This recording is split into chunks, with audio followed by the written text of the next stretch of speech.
Holy crap, this is my first video I'm filming with short hair. Hey guys, what is up? Welcome back to my channel. I'm really excited for today's video. Sorry, I'm like getting used to seeing myself with short hair and it's like really tripping me out. As I didn't see by the title, which you obviously did because you clicked on this video, I'm filming like an August budget, but we're gonna switch it up. Normally I sit here and ramble, but I asked you guys on my Instagram to ask me any finance related questions you had because I figured that was like the best way to do it, you know? That way I talk about what you guys want me to talk about. So I asked you guys on Instagram to ask me questions related to my finances, my budget, and like money and all that stuff. And I'm going to try my best to sit down and answer them for you. But before we start, I just want to say a huge thank you to AdCaddy for sponsoring today's video. They're this really great app that I came across. One of my big tips that I'll get into in this video is that I still shop like name brand and stuff, but I just wait for stuff to go on sale. An email address, that's at AdCaddy. And so what you do is, so whenever you put your email in with a company for like emails and promotions and whatnot, you give them this email and the app actually organizes it all for you, which is really awesome. So it organizes it by promotions, by receipts, and everything. So it's really great. It's a really clean app. I like it because it helps me keep everything in one place. It doesn't clutter up my normal email or my work email because literally I think I delete like 40 emails a day from like American Eagle, Aerie, Forever 21, all that stuff. But I do love having those apps there because that is when I shop them. I'll leave it down below for you guys to check out. I just think it's a great resource to have because yeah, one of my big tips is I still do shop name brand. I just wait for stuff to go on sale, especially like American Eagle and Aerie when they go 40% off. So that's what I do. I want to give a huge shout out to AdCaddy. I think it's a great app to keep everything all organized and whatnot. And let's jump into the video. I have all my questions on my phone. So the first one said, what spreadsheet do you use? I just use Google Sheets, I think it's called. You can use like Excel or anything. I just don't have Microsoft on my computer. I have Google Sheets, which is basically Excel for Google. I love Google Docs. I love it because I can update it from anywhere I am. I can update it from my phone, from work, from literally anywhere.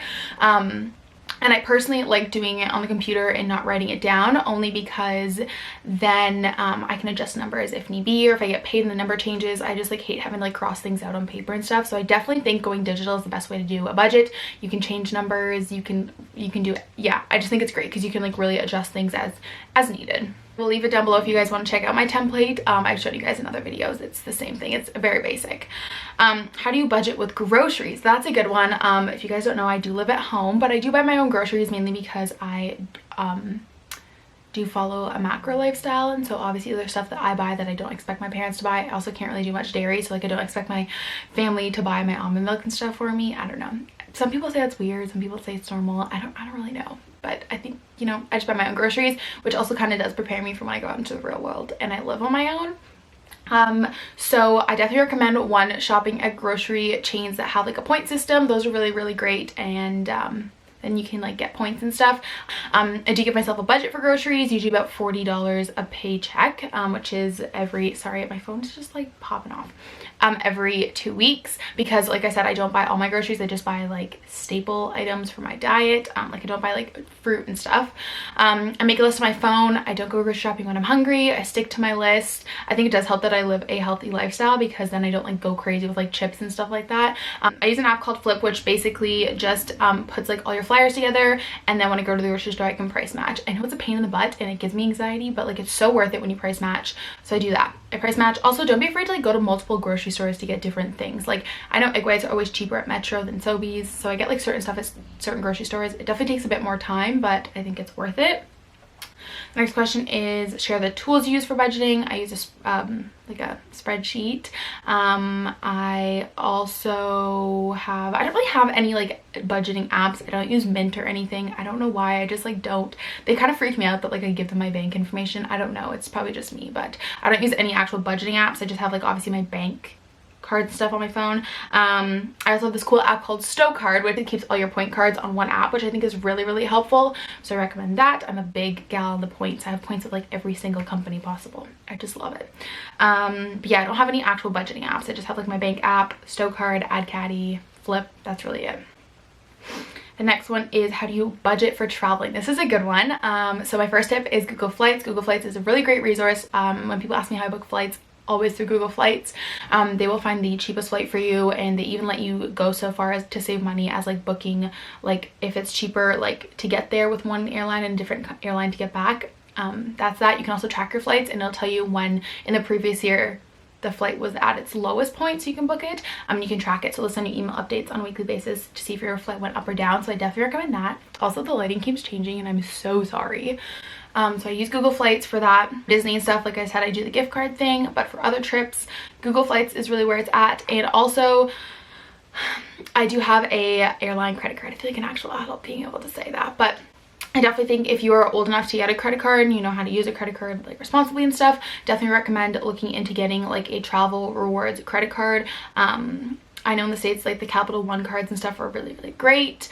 You can get like cards through your airline. I have one with WestJet because I do primarily fly WestJet, especially to Florida, and it's 1% cash back on everything. And definitely wait and do it when they have a promotion. So like when I got my card, I got a $299 WestJet voucher. I have priority boarding and all this stuff, so definitely recommend looking into a travel credit card if you do plan on traveling a lot, because just putting everything on your credit card and then paying it off, you get a ton of points. And I have been able to, I think 2 of my last flights in the last year and a half I've been able to use just with points alone. Same thing with air miles. That's why I shop at grocery stores that take air miles, because I've used air miles for flights as well. So definitely recommend looking into that. There's different cards for different needs and whatnot, but there's a ton of YouTube videos out there if you guys want to look into that and look into different airlines. But I definitely recommend if you travel a lot to get an airline credit card. It pays off in the long run. Saving money in a relationship, that's so hard. I feel like my last relationship, we went out to eat all the time. I literally went into like debt, I swear, because of it. I think it's definitely important to just be on the same page about it and communicate. I think this goes for like everything, your friends, your family, you know, never be afraid to like speak up and say like, sorry, I'm on a bit of a budget right now, I can't go out to dinner, like let's do something instead, like let's go to the beach. It definitely used to be hard for me because I would feel like bad and guilty and like that I would get judged, but honestly, who cares? Like, I've literally told my friends so many times like, oh sorry, I can't like really afford to go out for dinner right now, like let's go grab a coffee, or let's go to the beach, or let's go for a walk. I've been digging the summer walks lately, but I think it's just important to communicate. Don't go to like a fancy sit down dinner, like just go to like a chain, or I don't know. Sometimes, I mean, to me it doesn't matter where I go as long as I'm with the person. Like it doesn't matter, like I could literally go eat at like a McDonald's and I wouldn't care because I just like being in their company so much. I know it's so cheesy, but it's so true. I don't know, we try and like we take turns paying, that's helpful as well. Beach a lot, we go to like museums, you know, take walks. Honestly, some of my favorite date nights have been the nights where we're just like hanging out, making dinner, chilling, watching a movie. You know, you don't always have to go out. Those are like literally my favorite date nights, is just like chilling and doing nothing. So that's a tip. Do you use a credit card or just a debit card? I know that's a bit of a weird question. So when I first got a credit card, I only used it for like bigger purchases or emergencies or whatnot, and then I wasn't really building credit. So I think you have to be like a very responsible person. You have to have a lot of self-discipline, but I do put everything on my credit card and then just pay it off at the end of the month. I do have an emergency credit card. I have 2 credit cards. I have an emergency credit card and then like my everyday credit card, which is my WestJet one, but I also have one through my bank for like if anything came up, like car repairs or something. And I'll get into that after. But I do put everything on my credit card. So what I do is when I get paid, I pay all my bills and then I leave my money in my debit account. So let's say I have like $380 to spend in 2 weeks on myself after I've paid my bills, paid my payments on my debts and all that stuff. Then I'll just put everything on my credit card, like my gas when I go out and stuff, and then right before I get paid the next day, I pay it all off with the money I've left in my bank account. Does that make sense? I hope that makes sense, because that's what I do. Some people do it differently. Some people get paid and pay their credit card off and then start from zero, but I personally like to have the money in my debit account just in case like I go somewhere that only takes debit. So that's what I do. I put everything on my credit card, gas, coffee, everything. You have to have a lot of self-discipline for that. Like I remember when I first got my credit card when I was like 18, I was like, oh my god, tap tap tap tap tap, like let's go to Lululemon and spend $400. Like no, it's gonna come back and bite you in the ass. But yes, I think if you have a lot of discipline and self-control with that kind of stuff, I think you should. But if not, I think you should just stick to using a debit card until you like gain some self-control with the spending. But yes, I use a credit card for basically everything. How do you go about paying off debt? There is a ton of ways on this, but one of the big things I want to say is that if you're watching this, please know that everyone is going through the same thing you are right now. Everyone is most likely in university or college with some kind of debt, whether that be like a line of credit, a loan, student loans, credit card debt. Like everyone's going through it. You're not alone. My banker said that to me the other day and I was just like, wow, that's so true. But there's a ton of different methods you can look up. I personally followed Dave Ramsey when I was trying to pay off my debt, which is basically listing all your debts from smallest to largest and then starting with the smallest one and paying that off. So it's kind of like a snowball effect and you get like really excited when you pay a debt off and whatnot. And there's a lot more to it. I'll leave links down below if I can find them, but that is the method I followed. What do you do when the unpredictable happens? This is something I really wanted to talk about.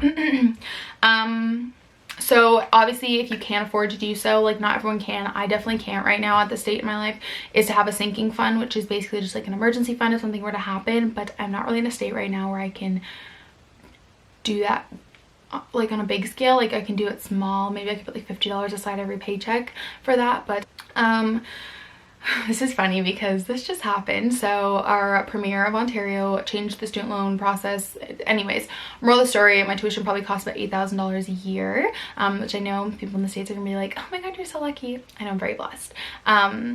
And back in June, because of my family income and my income, I would have had all of my student loans covered with no need to repay them. I would have gotten them all in a grant form, which means I don't have to repay any of my student loans. But then the Premier went and actually changed it up, and I went from having $8,000 to pay for my education to getting $4,000 of loans, which I'm still grateful that I got the loans, because if I didn't I would literally be screwed. But it changed completely. So I was actually short $4,000 for my tuition. And you know, when you're 22, you can't really get a line of credit, you can't get a personal loan on your own, you have to get a cosigner and all that stuff. And so I had to do what I didn't really want to do, but that was to take the money out of my credit card. Obviously, you know, that was like a last choice resort. I had a lot of financial advisor meetings to discuss it, but it was the best decision, or like the only decision I really could have made. And I think you have to think, like, when that kind of stuff happens and the unpredictable happens, that that's life and it happens to everyone else. And I'm even just like grateful to have a credit card to be able to do that, because if I didn't, I would literally not be able to finish my school right now. I'd have to take a year off and work. And so I'm really, really grateful. But it was overwhelming. I did go through a period of like very like heavy money anxiety, I want to call it. Like I get up and all I think about is like money and like debt and like paying my bills and stuff, and like I feel like I just worried constantly about money, which is no way to live your life. So with that being said, yeah, so I had to do that. I know people are gonna judge me for that. I don't really care. It is what it is. I had to do what I had to do. I had to make a big girl decision, and that's that. But when the unpredictable happens, just know that at some point it's gonna happen to everyone. You know, I've had my share of it with car repair, as you guys know, and it's overwhelming, but just know that you will be able to pay it off step by step. Take a deep breath, and you know, you do what you have to do to get the job done. You know what I'm saying? Do you have any good podcasts about money? That's a good one. I'm gonna go check. I actually don't think I listen to any podcasts that directly talk about money, but if you guys want some good podcasts that have touched on money before that I really enjoy, I fast with Tori Sterling. She talks about money a lot because she does own a spin studio, so she has touched on money in previous video podcast episodes. Like she has one called How I Opened a Business at 20, How to Budget Your Life. That's like Gals and Go kind of. I just think a lot of these YouTube podcasts aren't like very real, and like these people are making so much money that they don't feel they need to talk about budgeting. Oh, the Husband and Wife podcast with Stephen and Claire, they do talk about it. They had an episode about, it was literally just called the money episode. It was called Buying a House, Finances in a Relationship and Budgeting. That's a good one. I'm sure there's a lot more. I know Dave Ramsey has a podcast. I just don't listen to any like money related podcasts directly, if that's what I'm saying. I hope that's helpful. How to put aside money when you have no money. That's a good one. Saving money when you have a coffee obsession. That's a good one because I'm an expert on the subject. I know it's hard because for a lot of people, like going to get coffee is like an experience. It's not like the actual buying the coffee that they like. It's like the experience of going to get the coffee, which I know is how a lot of my friends feel. I don't, like, it's whatever to me, it's coffee. But I definitely think, like, you know, you could cut it cold turkey, but you know, you're always gonna have times where like friends want to catch up and grab coffee and whatnot. So basically how I've been tackling it is I make my own coffee at home on like my days off and stuff. Most of the time I make my own coffee. I actually like, enjoy getting up and like making a coffee with the French press like at home. Like I enjoy that experience. I do that. I know it's really overwhelming at work and stuff. The hospital, it's really hard because we have like a second cup, a Starbucks, and a Tim Hortons, and like sometimes you just really like need to get out of the unit and away from patients and like take a walk and get coffee. I know for me, like that's when I find it hardest, is when I'm at work, because I like to like just take a walk, clear my mind, and get a coffee. But we do have like Keurig at work, so I bring K-cups and I just leave them in the cabinet, and when I want a coffee I just walk into the kitchen and make a coffee. That saved me a lot of money so far because I get like a 12 pack. Well, I bring ground coffee in reusable K-cups, but that saved me a lot of money, I've noticed, at work. And then what I do is every time I get paid, I put $20 on my Starbucks card, and that's it. That's all I'm allowed to spend in 2 weeks. If I run out, sucks to be you. But that way, if I have a friend that wants to get a coffee, or if I'm just having a crappy day and I just want to go get a coffee, I can, and I don't feel guilty about it. I think it's a really good way to cut down if you like do go to Starbucks a lot. Also, the lighting just changed completely, I'm so sorry. So I think that's a really good way to do it too, is to just kind of like wean yourself off. I know a lot of people that do that. They just put money on their card and that's it. When it runs out, it runs out. And I mean, you could put more, you could put less. I just put 20. I think it's a good amount because a nice coffee is like $3.50. So yeah, anyways, I hope you guys enjoyed the Q&A. I thought this was a fun way to go about it. Let me know down below if you guys prefer the Q&A way, if you prefer me to like just sit down and actually talk about my budget, my finances. Let me know what you guys think down below. I hope you guys enjoyed this. Once again, thank you AdCaddy for sponsoring today's video, and I'll talk to you guys in my next one. Bye.